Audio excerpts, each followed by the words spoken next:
오늘의 주요 뉴스입니다. 정부가 수도권 거리두기 4단계를 다음 달 3일까지 연장하는 대신 오는 6일부터 식당, 카페 영업시간을 밤 10시까지 늘리기로 했습니다.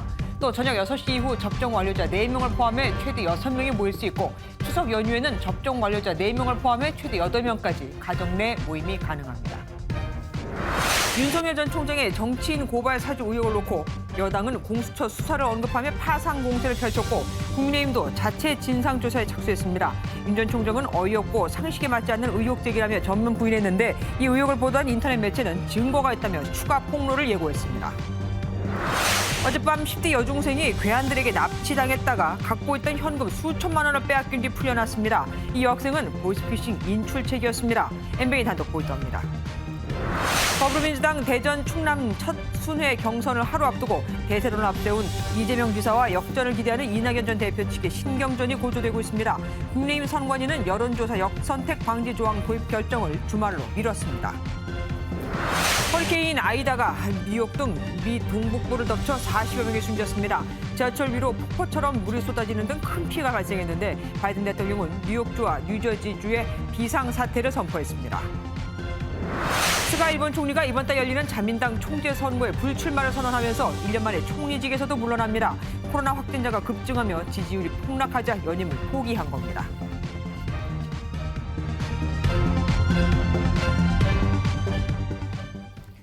정부가 현행 거리두기 단계를 다음 달 3일까지 4주 더 유지하기로 했습니다. 다만 소상공인들의 어려움을 고려해 식당과 카페, 매장 영업시간을 다시 밤 10시까지로 늘리고 접종 완료자 4명을 포함해 최대 6인에서 8인까지 모임을 허용하기로 했습니다. 추석 연휴를 포함한 일주일은 가정에서만 최대 8명까지 모일 수 있습니다. 강재묵 기자가 먼저 전합니다. 정부가 제한적 방역 완화를 결정한 것은 백신 1차 접종률이 70%에 근접하고 있고 2주 단위로 연장되고 있는 거리두기 장기화에 따른 피로감 때문입니다. 거듭된 방역 조치 강화로 생계의 고통을 호소하시는 소상공인과 자영업자들의 절규가 정부는 더 이상 외면하기 어려운 그런 사정에 이르렀습니다.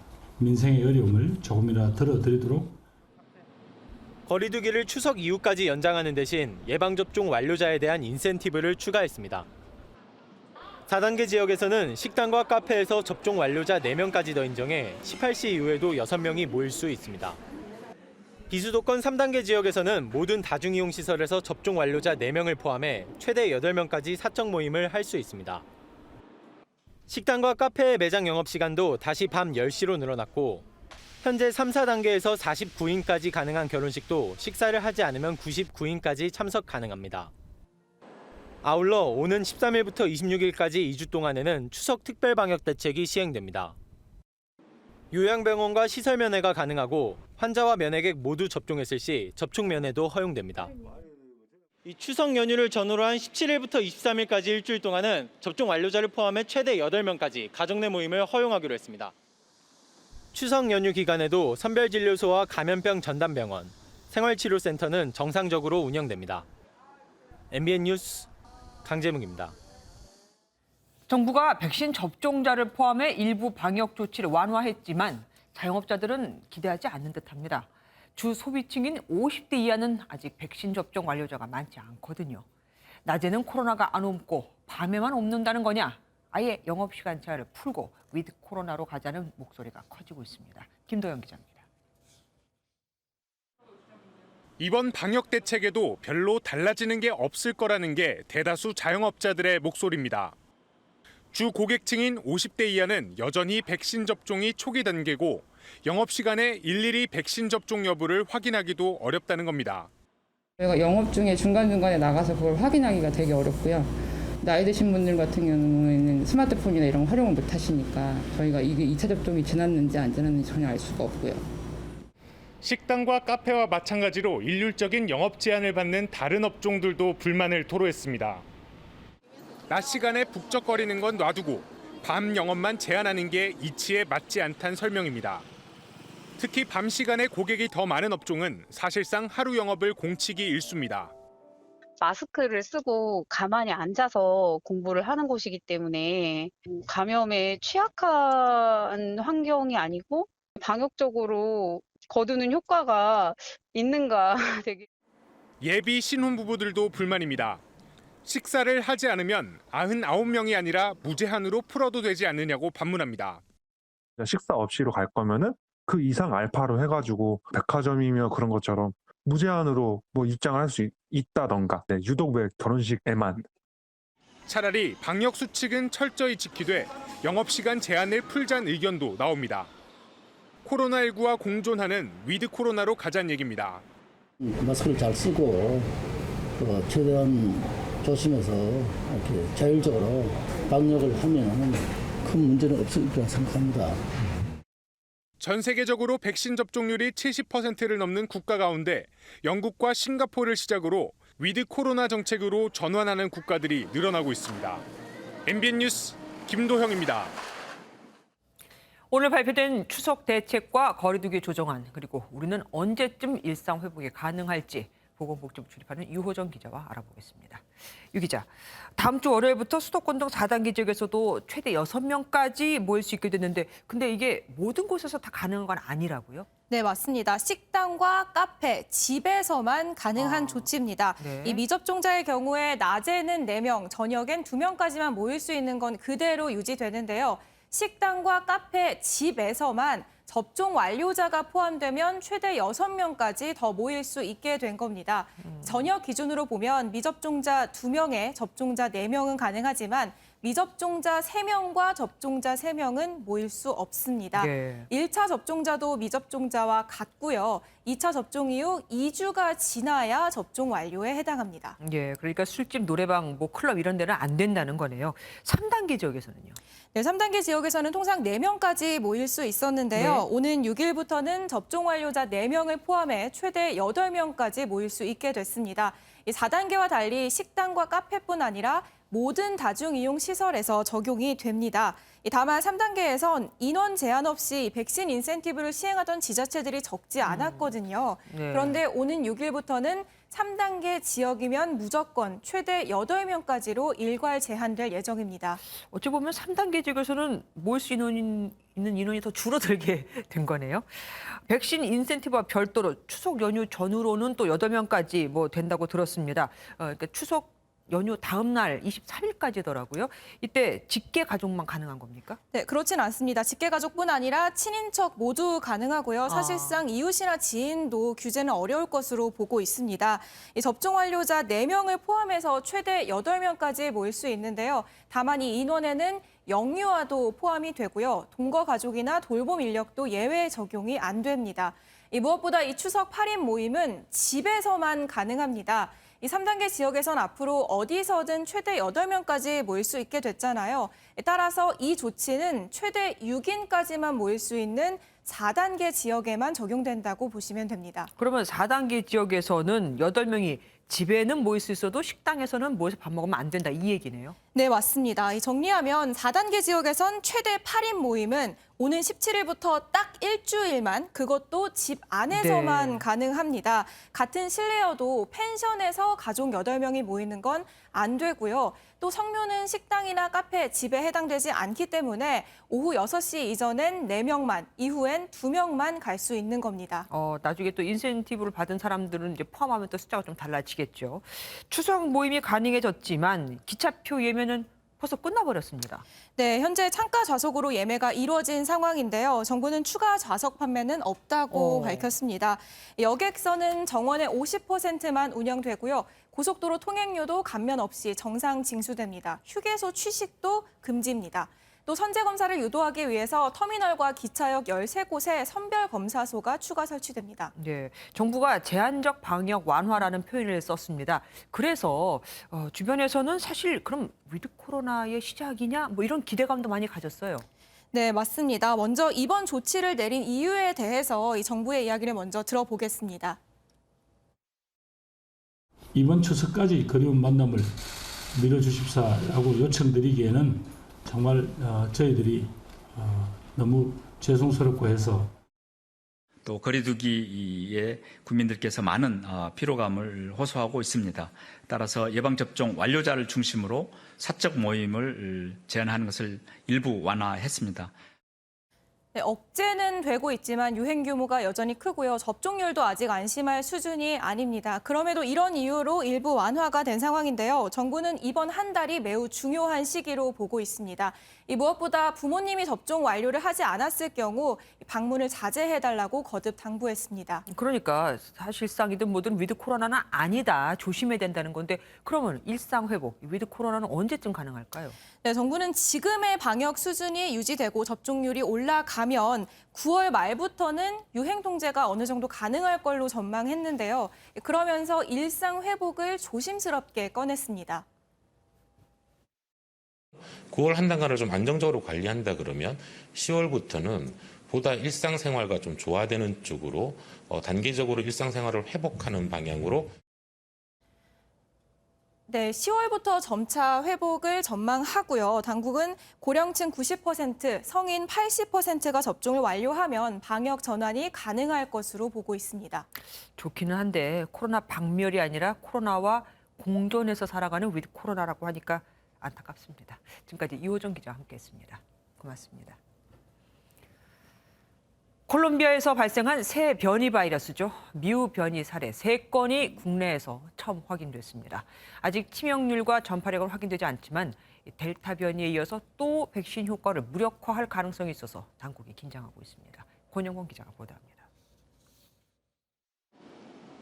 국내 첫 뮤 변이 감염자는 멕시코와 미국, 콜롬비아에서 들어온 3명입니다.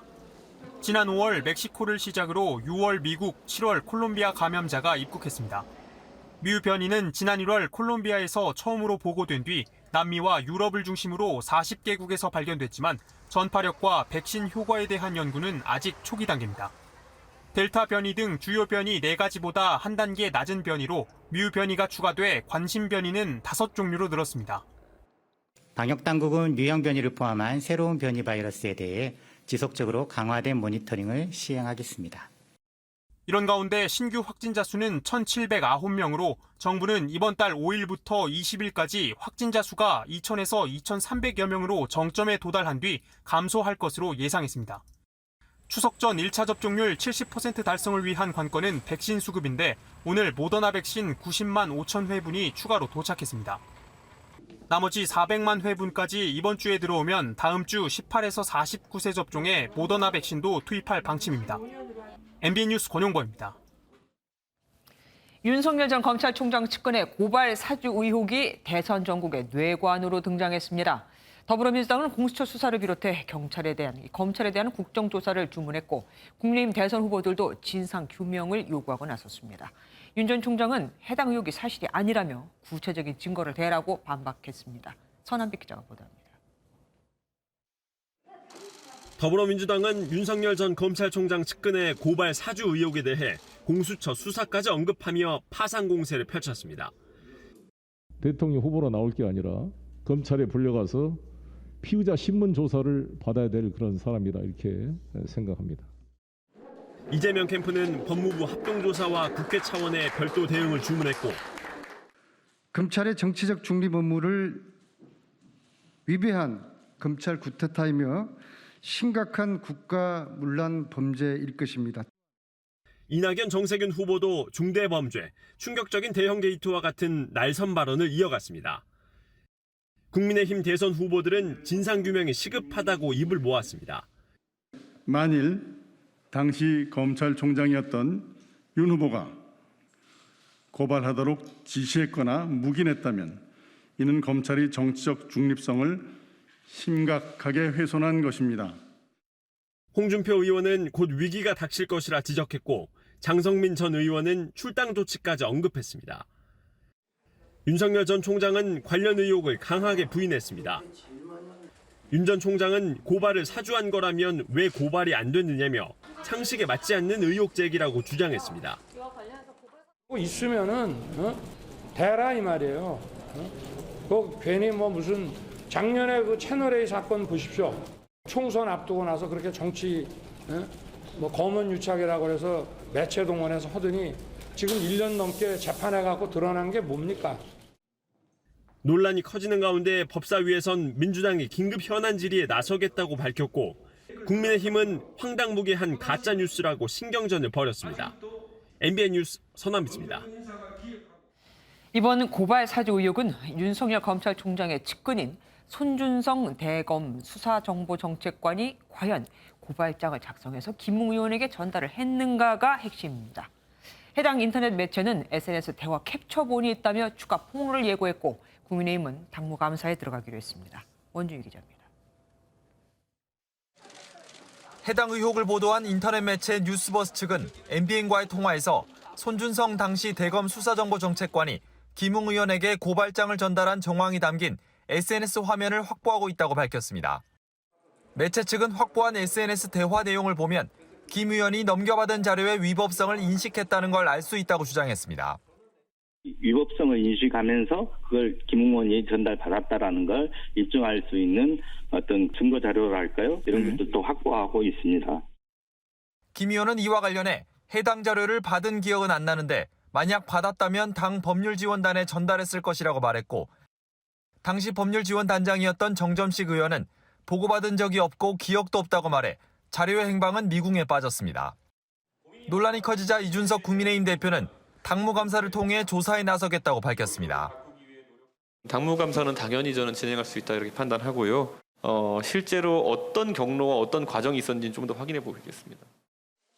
국민의힘이 관련 자료가 당에 존재하는지 확인하고 있는 가운데 해당 매체는 다음 주쯤 추가 의혹을 폭로한다고 밝혔습니다. MBN 뉴스 원중입니다.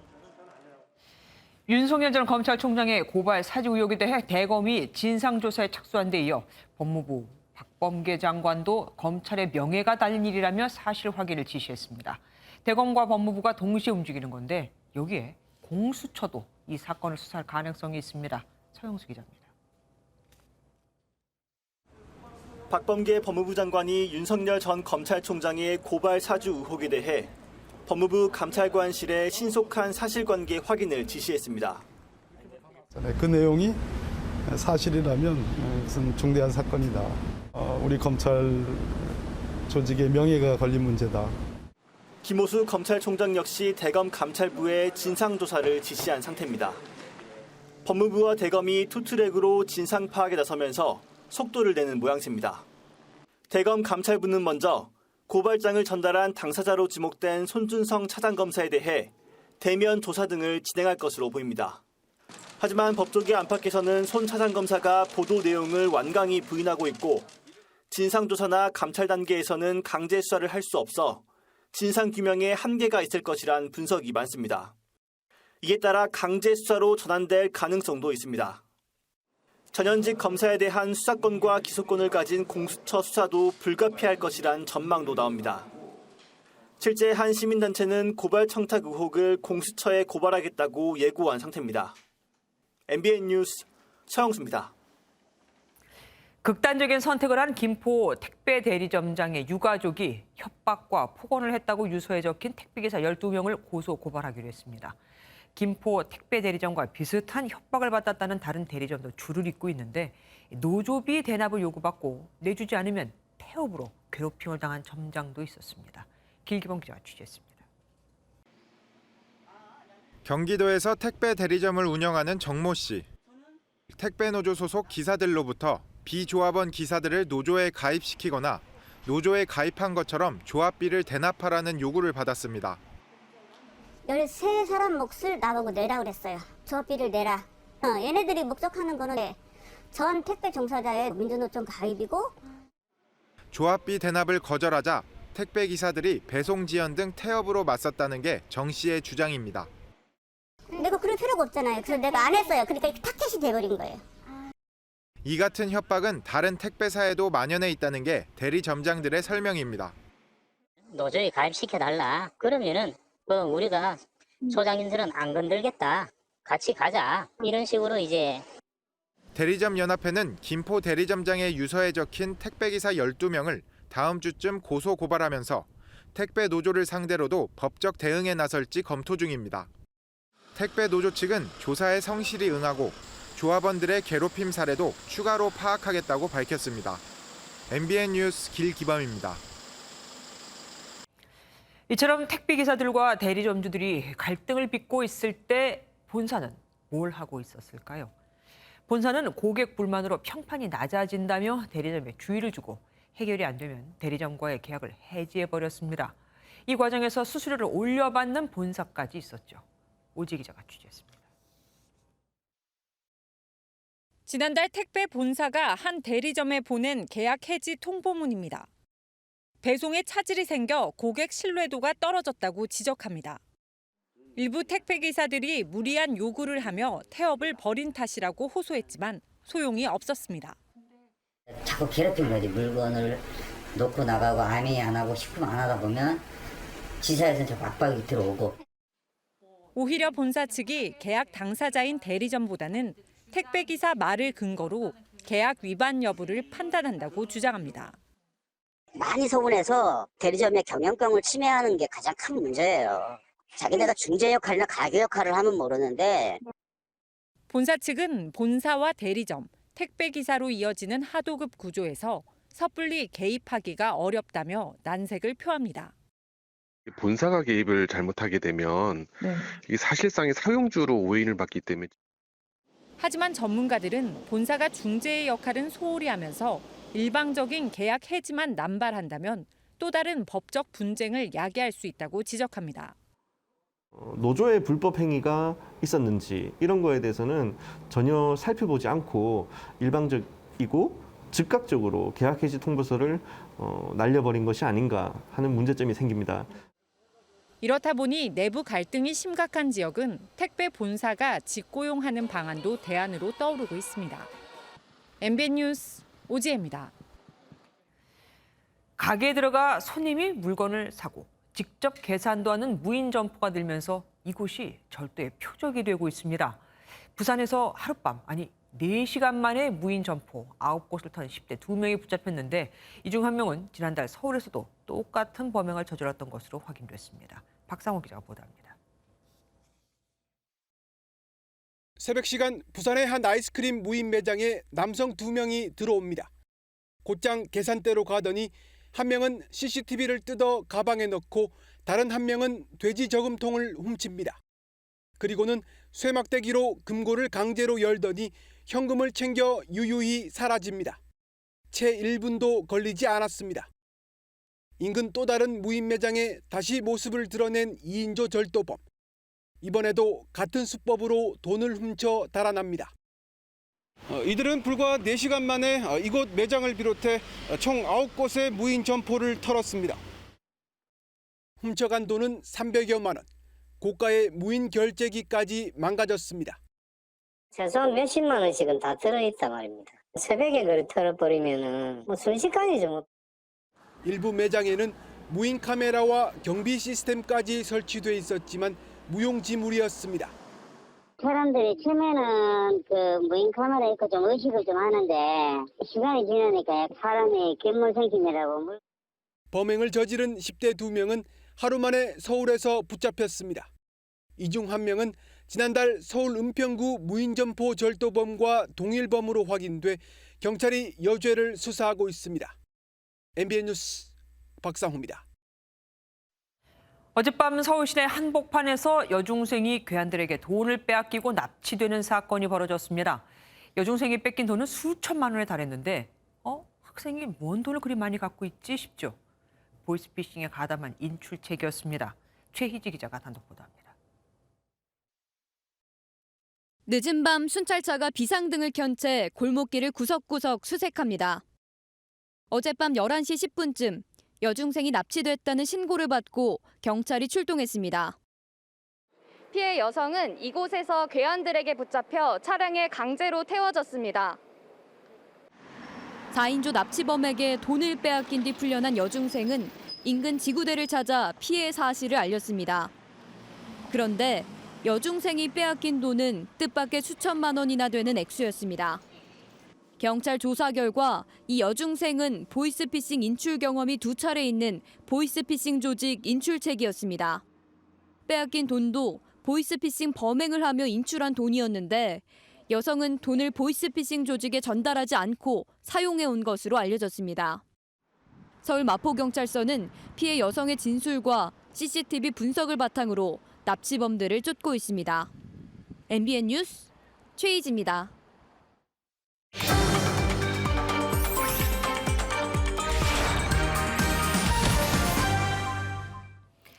법이 통과된 수술실 CCTV 못지않게 의료 분쟁을 해결하는 데 중요한 역할을 하는 게 바로 병원의 의무 기록지입니다. 환자들이 어떤 진료를 어떻게 받았는지 알 수 있거든요. 그런데 일부 개선이 됐다지만 나중에 병원에서 이를 자신들에게 유리하게 고쳤어도 문제가 되질 않습니다. 의료 사고라도 일어난다면 환자들에게 불리할 수밖에 없는 거죠. 김보미 기자가 취재했습니다. 지난 2014년 30대 A씨는 대학병원에서 수술을 받은 후 뇌사에 빠져 숨졌습니다. 전공의 B씨가 A씨에게 마약성 진통제 펜타닐을 과다 투여한 것으로 드러났고 당시 이 사실이 병원에 보고됐습니다. 하지만 정작 사고 당일 경과 기록지에는 이런 내용이 없었습니다. 교수가 펜타닐 과다 투여로 사망했을 가능성이 있다는 그런 보고를 드렸다는 것을 재판 과정에서 제가 알았습니다. 이 사망 진단서라든가 서류에는 펜타닐이라는 말이 전혀 언급이 없어요. 경과 기록지엔 석연치 않은 점이 있었습니다. A씨는 12월 31일까지 성형외과에 입원했다가 수술 직후 내과로 옮겨졌습니다. 그런데 12월 기록지가 작성된 곳은 성형외과가 아닌 내과로 표시돼 있었습니다. 수술 뒤 기록지가 다시 만들어졌을 가능성이 있다고 피해자 측은 주장하고 있습니다. 성형외과에서 수술 도중 숨진 권대희 군 사례도 비슷합니다. 집도이가 옆방으로 수술을 보러 간 사이 다른 의사가 대신 수술을 이어갔지만 이 사실은 어디에도 기록되지 않았습니다. 유령의자 돌아가고 수술하는 게 화면에 2시간 이상 다 찍혔잖아, 그죠? 의무 기록지도 이제 의사들이 적어가 주잖아, 그죠? 엉터리를 가지고 사왔을 때 그게 이길 수가 없죠. 현행법상 의무 기록지를 고치는 건 문제가 되지 않지만 허위 기재 논란이 계속되자 수정할 때 원본도 함께 보관해야 한다는 조항이 신설됐습니다.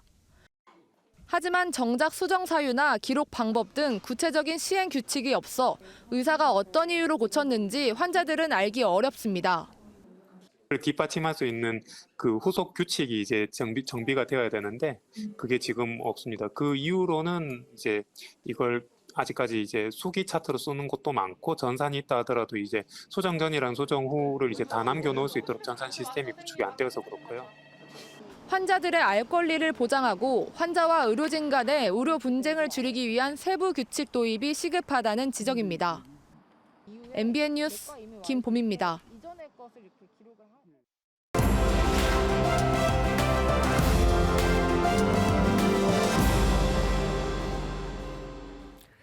키워드를 살펴보는 오늘의 화제 빅뉴스 시간입니다. 박은채 기자와 함께하겠습니다. 어서 오십시오. 첫 번째 키워드 뭡니까? 네, 첫 번째 키워드는 상괭이 러브입니다. 잠깐만요. 고양이과 그 살쾡이 말고 상괭이라는 게 또 있습니까? 네, 상괭이는 우리나라 토종 돌고래인데 수심 50m 정도의 얕은 해역에 서식합니다. 국제 멸종 위기종으로 우리나라를 포함해 전 세계에서 보호받고 있고요. 우리가 흔히 아는 돌고래와 비슷한데 쏙 들어간 입이 차별점입니다. 아니 상괭이들이 얼마나 열렬하게 사랑을 했길래 그런 제목을 뽑았습니까?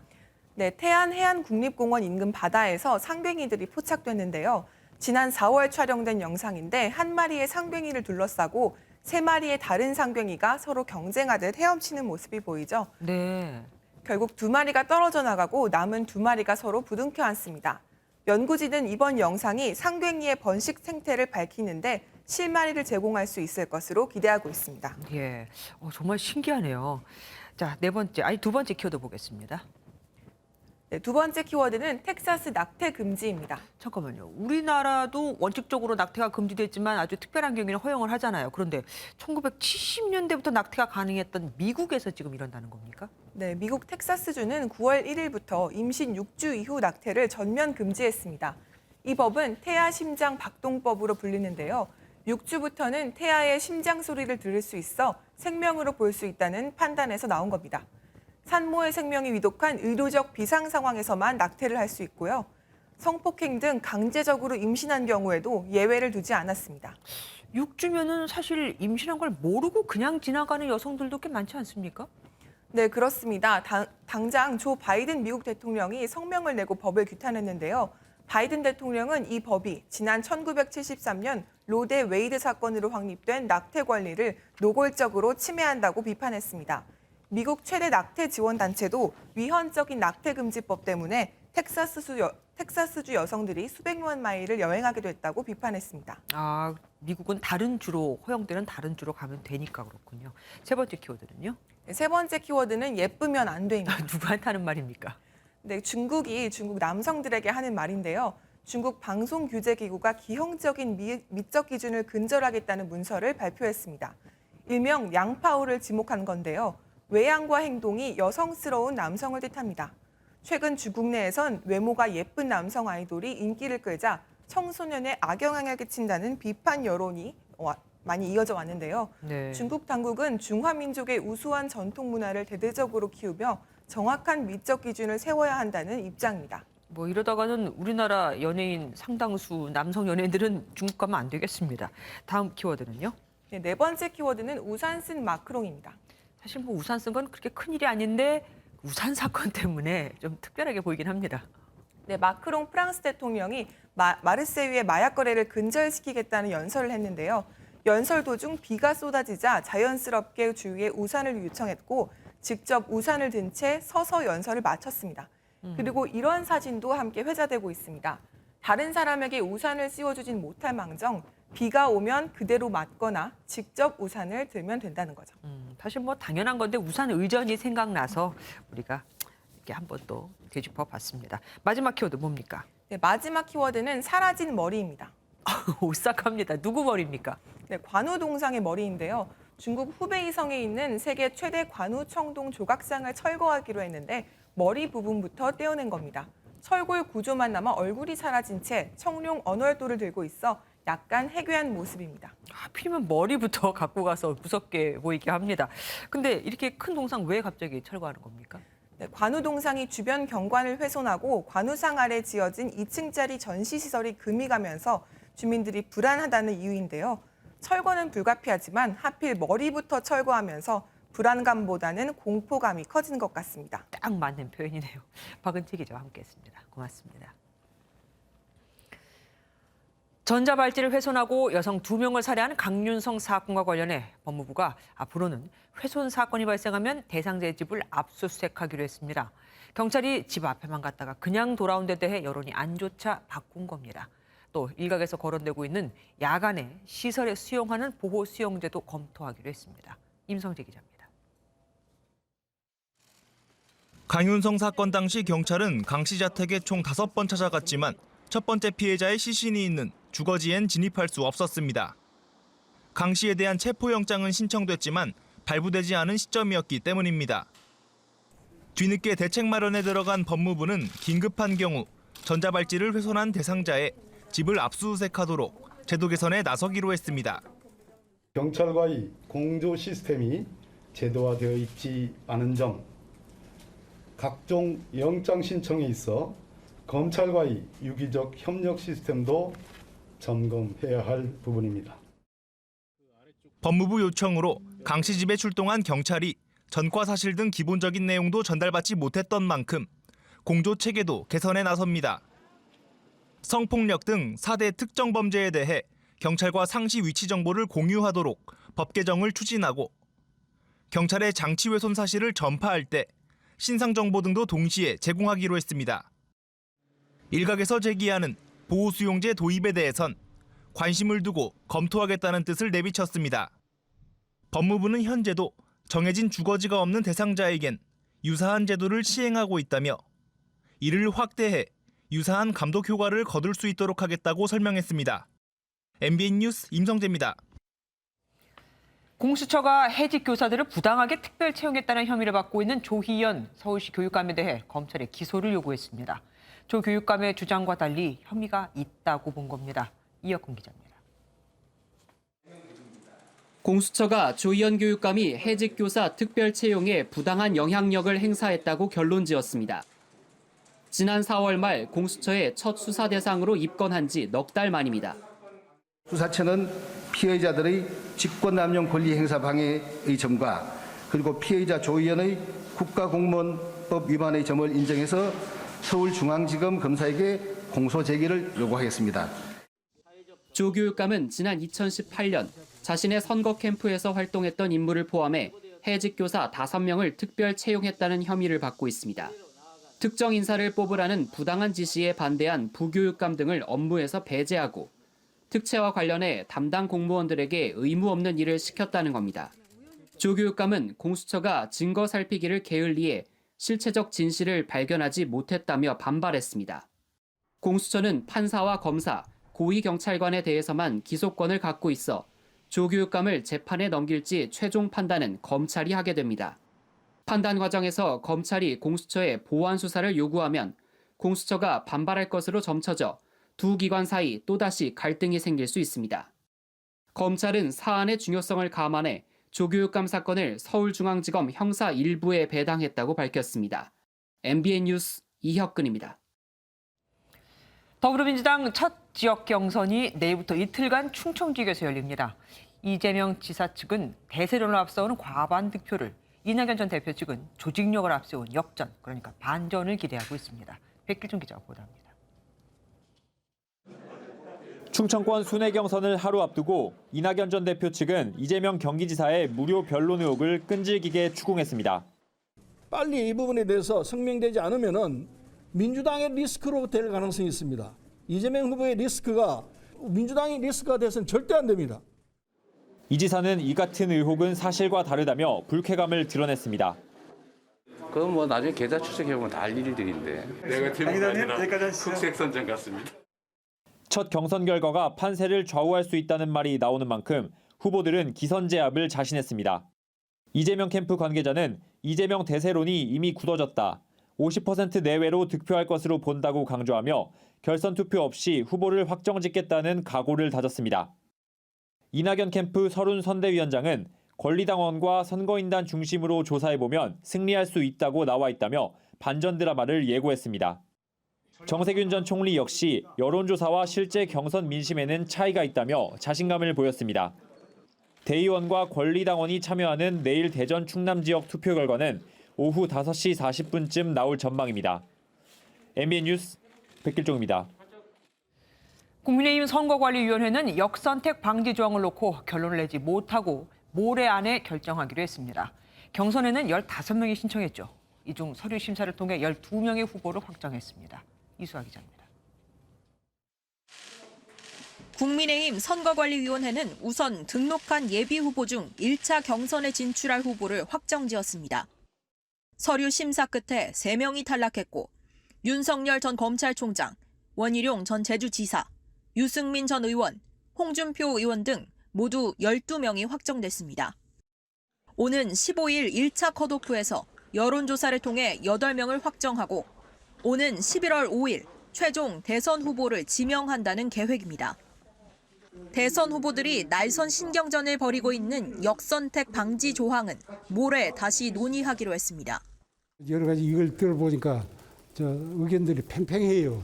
다음 우리 만나는 기회에는 결론을 지을 겁니다. 주말에 기회를 가져볼까. 야권 1, 2위 대선 후보들은 중도층 껴안기에 나섰습니다. 윤석열 전 검찰총장은 전태일 열사 어머니인 이소선 여사 10주기를 맞아 청계천 전태일 동상을 찾았습니다. 전태일 열사가 살아 계셨다고 한다면은 지금 어떤 분들을 위해서 어떤 노동자를 위해서 애쓰셨을지 충분히 짐작합니다. 홍준표 의원은 김해 봉하마을을 찾아 노무현 전 대통령 묘소를 참배했는데 SNS에 진보에 노무현이 있다면 보수에 홍준표가 있다고 말해 눈길을 끌었습니다. MBN 뉴스 이수아입니다.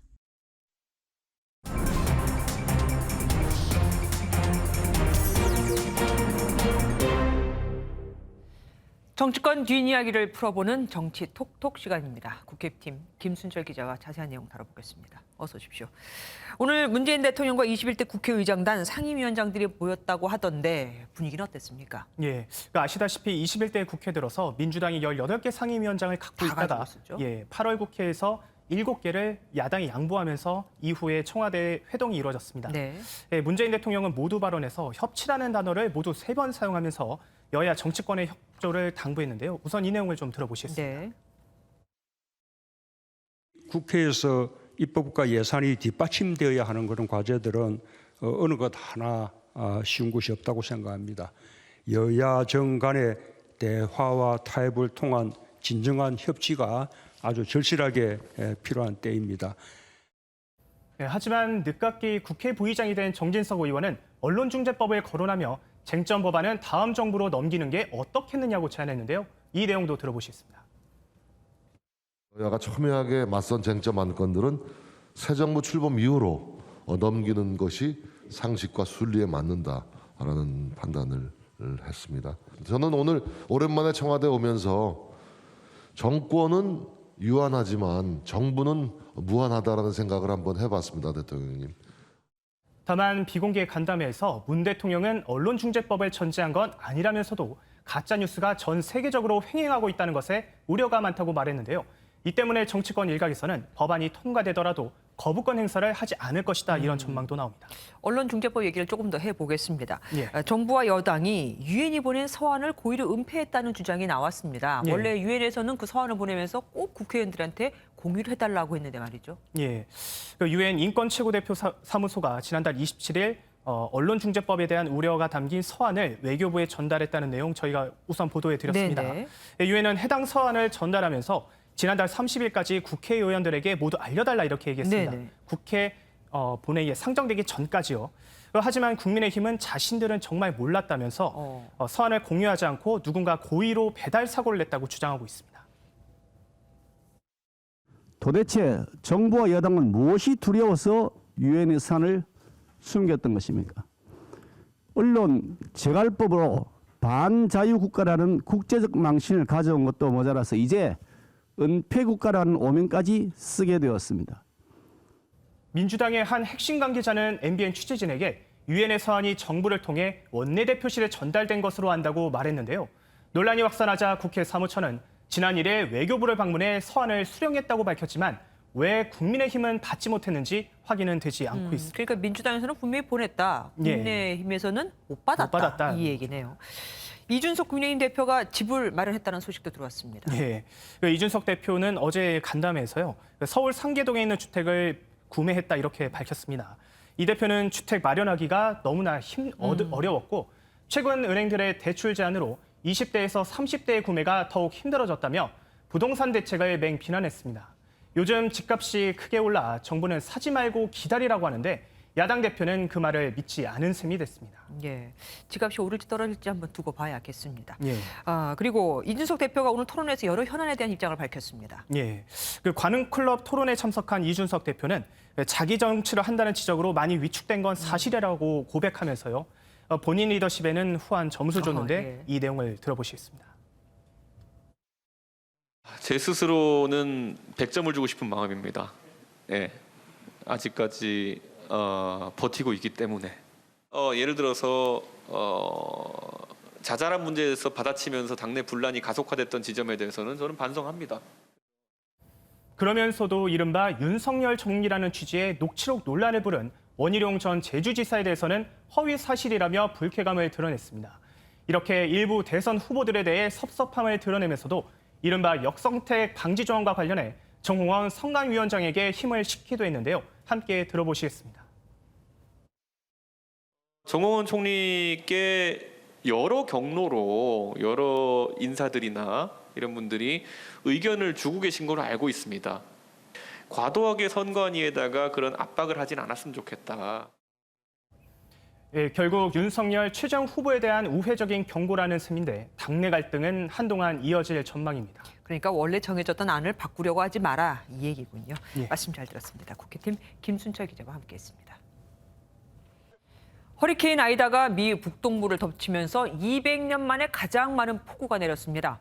5시간 동안 내린 비가 올림픽 규격 수영장 5만 개를 다 채울 정도였다고 하는데요. 현재까지 사망자가 50명에 육박하고 미국판 기생충이랄까요? 안타깝게도 아파트 반지하에 사는 저소득층 주민들이 많았습니다. 바이든 대통령은 즉각 정부기관에 총동원령을 내렸습니다. 워싱턴 연결해 보겠습니다. 최준락 특파원. 네, 워싱턴입니다. 관광객이 많은 뉴욕 지하철까지 잠겼다고 하던데 그 피해 규모가 어느 정도 됩니까? 지하철 위로 폭포처럼 물이 쏟아지고 도로 위 운전자들은 차량만 남겨둔 채 탈출을 했습니다. 전 세계 경제 수도 뉴욕이 이처럼 밤사이 시간당 800mm가 넘는 역사적 폭우 속에 속수무책으로 당한 모습입니다. 시간당 50mm만 내려도 앞이 잘 안 보이는데 16배가량이 밤사이에 계속 내리면서 호컬 뉴욕주 지사는 하늘이 열리고 나이아가라 폭포 수준의 물이 뉴욕거리로 쏟아져 내렸다 이렇게 표현했습니다. 북동부 폭우로 인한 사망자는 현재까지 40명은 이미 넘었고 50명에 육박하고 있습니다. 특히 뉴욕 사망자 13명 가운데 11명은 퀸스와 브루클린의 아파트 지하에서 살던 사람들로 2살 배기와 부부도 집에서 숨진 채 발견됐습니다. We were all inside when it happened. By the time we saw him, we were already being pushed. 이들은 뉴욕의 엄청난 임대료를 감당할 수 없어서 지하를 불법으로 고쳐 거주하다 이번에 참변을 당한 것으로 전해졌습니다. 예, 안타까운 사연들이 계속해서 들려오던데 바이든 미 대통령도 즉각 대국민 연설에 나섰다고요. 바이든 미 대통령은 국가적 역량을 총동원해서 지원하겠다며 어려울 때일수록 국민이 단합해야 한다고 강조했습니다. Everyone affected is we're all in this together. The nation is here to help. That's the message I've been making clear to the mayors, governors, energy and utility leaders in the region whom my administration has been working closely with over the past few days. 이를 두고 아프간전 철군 후폭풍을 국내적 현안 해결로 돌파해야 하려 한다는 분석이 워싱턴 정가에서 나오고 있습니다. 오늘 발표된 여론조사에서 바이든 대통령 지지율 43%로 취임 이후 최저치를 기록했는데 반전을 위해 더 국내 문제에 집중하는 모습입니다. 지금까지 워싱턴에서 전해드렸습니다.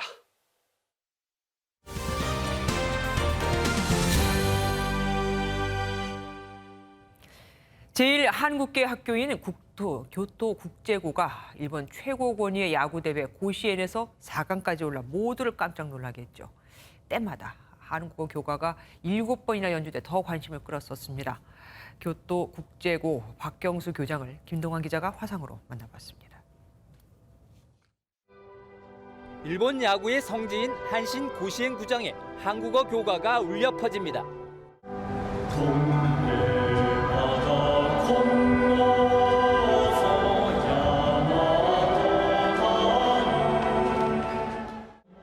고시엔 103년 역사상 비일본어 교가가 연주된 건 처음. 우승 후보를 줄줄이 꺾고 4강까지 오른 교토국제고는 총 7번의 한국어 교가를 제창했습니다. 학생 수 130명, 야구부 역사 22년의 작은 학교가 만든 기적이었습니다. 저 자신은 우승을 한 것과 같은 기분입니다. 고국에 계신 국민 여러분이 응원해 주신 그 덕에 우리 선수들이 더 힘을 얻었던 것 아닌가 싶습니다. 일본 야구의 심장부에서 메아리 친 한국어 교가는 제일 교포들에게 큰 감동과 힘이 됐습니다. 한국어 교가 그 자체를 듣는 순간 엄청난 그 목매임과 가슴 뭉클함을 느꼈다라는 말과 함께 또한 병상에서 힘이 되었다. 하지만 한국어 교가와 동해라는 표현을 못마땅해 한 일본 극우 세력의 공격을 받기도 했습니다. 다른 의미 없이 교가는 교가로서 부르는 그 마음을 가지고 이번에도 임해서 우리 학교 교가가 올릴 때 같이 부르는 그런 영상이 비춰지고 했는데 그 자체로서 저는 교육이라고 봅니다. 1947년 개교해 교토 지역 한국인 중고등교육을 담당했던 학교는 2003년 교토국제고로 간판을 바꾸면서 일본인 학생도 받았습니다. 지금은 일본 학생이 더 많고 고시엔 4강 진출을 이룬 야구부도 대부분 일본 학생이지만 그들에겐 한국과 일본의 구분이 없습니다. 한국의 문화를 좋아하고 한국이 좋아서 오는 학생으로 구성된 일본 학생과 우리 교포 분들의 자녀가 어우러져서 다니는 학교입니다. 그렇기 때문에 합쳐진 그 한국과 일본의 힘을 발산해서 아시아적인 리더로 거듭나서 기적과 감동의 합창을 준결승에서 멈췄던 교토국제고는 내년 우승을 향해 다시 나아갑니다.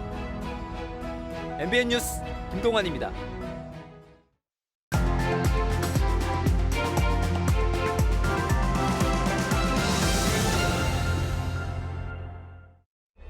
이 둘에게 최홍사의 전권을 하사하겠노라. 조선시대 연산군은 최홍사라는 관리를 파견해 전국에서 외모와 가무가 뛰어난 여성들을 뽑고 이들을 흥청이라고 부릅니다.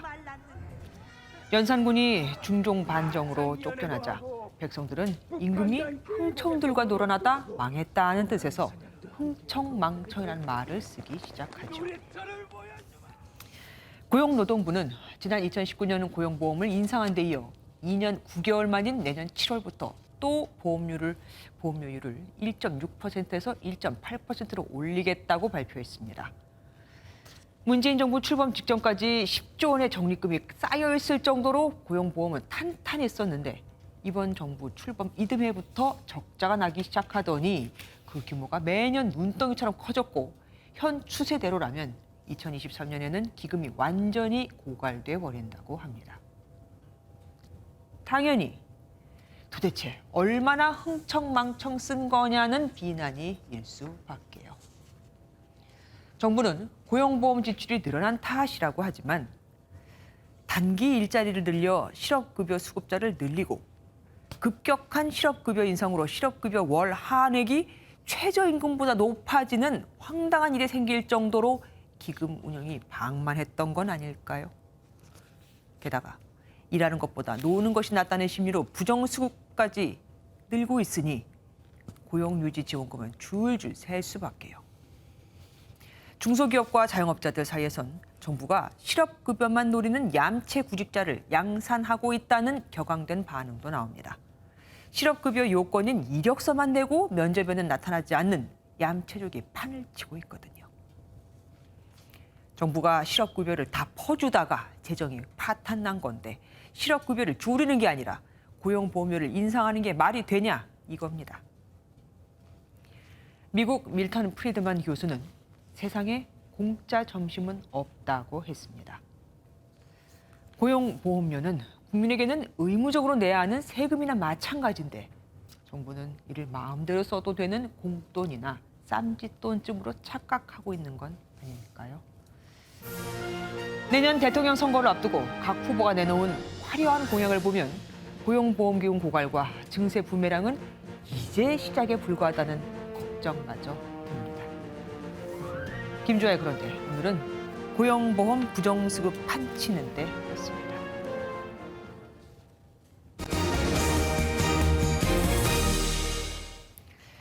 교육부가 올해 실시한 대학 기본 역량 진단 평가에서 인하대와 성신여대 등 52개교가 재정 지원 대상에서 탈락했습니다. 정부는 이들이 부실대학이라는 건 아니다 하고 했지만 해당 대학들은 거세게 반발하고 있습니다. 심가연 기자입니다. 올해 교육부의 대학 기본 역량 진단 평가에서 탈락한 47개 대학이 이의를 신청했지만 최종 결과를 바꾸는 데는 실패했습니다. 모든 이 신청에 대하여 진단위원들의 평정 결과를 변경할 만한 사항이 발견되지 않았으며 2021년 진단이 공정하고 타당하게 이루어졌다고 밝혔습니다. 이에 따라 이의 신청을 하지 않은 5개 대학을 포함해 52개 대학이 연간 48억 상당의 일반 재정 지원을 3년간 받을 수 없게 됐습니다. 탈락 대학들은 객관적 정량 지표가 평균보다 대체로 낮았고 정성평가 중 핵심 지표인 교육과정 점수도 낮았다는 게 교육부 설명입니다. 교육부는 미선정 대학이 부실 대학이라는 뜻은 아니라고 강조했지만 탈락 대학들은 평가 기준이 공정하지 않다며 강하게 반발하고 있습니다. 이번에 비상적인 평가 결과는 인하대학교가 구축해온 명문 사학으로서의 명예에 지울 수 없는 상처를 입혔습니다. 법적 수단을 포함한 가능한 모든 활동을 통하여 다음 주 월요일 정도가 돼야지만 공동 소송으로 가는지 그런 게 나오지 않나 싶습니다. 대학들의 반발이 거세자 교육부는 별도 협의기구를 구성해 제도전 기회를 줄지 그리고 제도 개선이 필요한지에 대해 논의하기로 했습니다. MBN 뉴스 심가현입니다. 네, 오늘 중부지방은 이처럼 괜시리 하늘을 올려다보게 되는 날씨였습니다. 미세먼지 없이 시야도 탁 트였고 높은 하늘에 구름이 조금씩 지났습니다. 이번 주말엔 남부지방에서도 맑은 하늘 기대하셔도 좋겠습니다. 청명한 가을 하늘이 펼쳐지겠고요. 아침에는 기온이 꽤 내려가서 긴팔 차림도 무난하겠습니다. 내일 아침 서울의 기온은 18도 선으로 20도 아래에 머물겠고요. 한낮에는 햇살이 기온을 끌어올려 28도까지 오르며 일교차는 무척 크게 벌어지기 시작하겠습니다. 동해안은 오늘 밤부터 내일 새벽 사이 흐린 가운데 비가 내리겠는데요. 낮 동안은 흐린 하늘만 이어지다가 밤부터 다시 비가 시작되겠습니다. 오늘 중부지방은 맑은 하늘을 회복했지만 남부지방은 비가 계속해서 이어졌습니다. 내일 중부지방 아침에는 안개에 유의하셔야겠습니다. 내일까지 경남 해안과 제주에서는 바람이 강하게 부는 곳이 있겠습니다. 남부지방 한낮 기온 대구 27도, 창원 28도 예상됩니다. 동해안 지역 강릉이 한낮에 25도 선에 머무는 등 비교적 선선합니다. 다음 주 월요일 밤부터 수도권에서 비가 시작돼서 화요일부터는 또다시 전국에 비가 내리겠습니다. 날씨였습니다.